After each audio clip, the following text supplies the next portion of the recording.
There is a huge space to fill for high quality MLOs. Why not be the one to fill that space?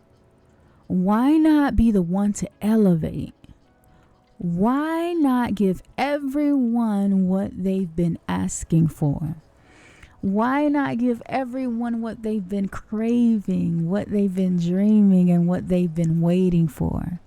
My name is Q, and I create and teach how to make high quality MLOs for FiveM roleplay servers. I'm a single mom of two beautiful young girls. I work from home and I homeschool. Contrary to what you may think, I haven't been doing this for that long. In fact, I officially launched my modding career last summer. Since then, modding has become one of my main sources of income. Sometimes we have dreams, and sometimes we don't really know how to make them come true. And what I'm here to do is help bridge that gap for you. There are no limits to what we can do, and I want to show you how you too can move beyond your limitations. If you are new here, welcome. Please like and subscribe if you enjoy this kind of content. If you are returning, how you been, sweetie?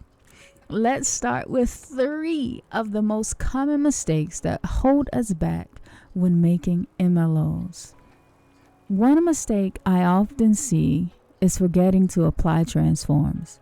This is crucial when making MLOs and other assets. Please do not skip this step. It is very, very important that you do this before you convert your mesh to a drawable. Once you have finalized your object, once you're done modeling and have moved it to the world center, you want to apply the transforms while in object mode. Simply go to the top of the window, click object, go down and select apply, and then all transforms.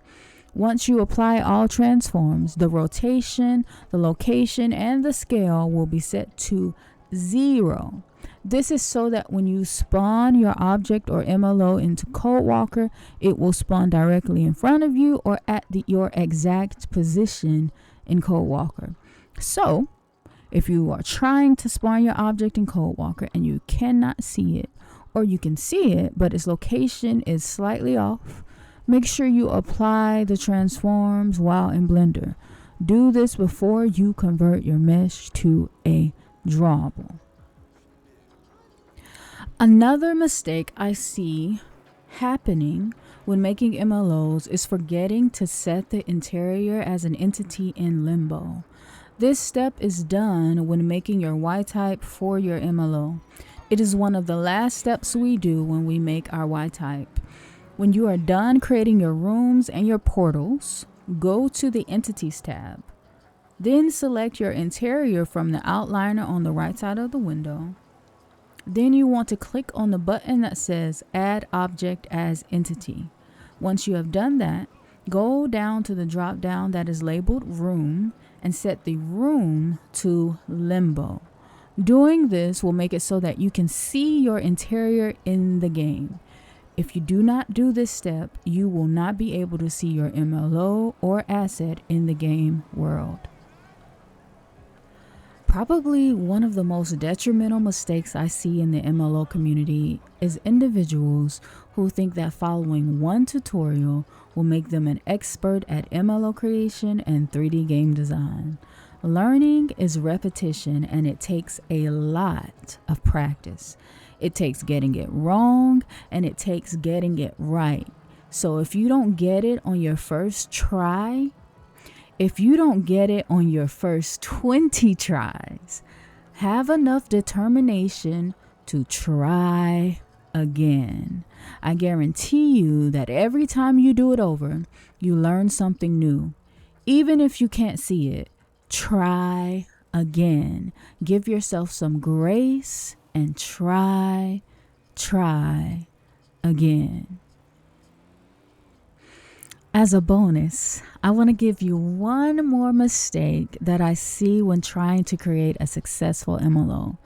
This one is also up there as being one of the most detrimental mistakes I see in the MLO community. Before I make it known, I want to invite you to join our Discord community. We have cultivated a safe place where you can learn and get extra free help along your MLO creation journey. Check the description box for the link to join. If you are finding this video helpful, please leave a like so that someone else can find help too. Okay, so the last mistake that I noticed, and I can guarantee you that as long as you make this mistake, you will never successfully make an MLO. That mistake is giving up before you give yourself the opportunity to be successful. It takes time and dedication. If making MLOs is something that you truly wish to do, then learning to be patient with the learning process is a must. October 1st, I will be starting the MLO series again. There will be daily follow-along MLO creation videos. As a result of following the video tutorials, you will get the practice needed to learn and develop your MLO skills. This is not a series that you want to miss.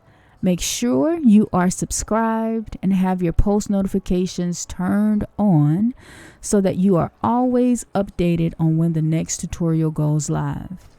I hope to see you in the community, and I can't wait to see your creations. I'll see you soon.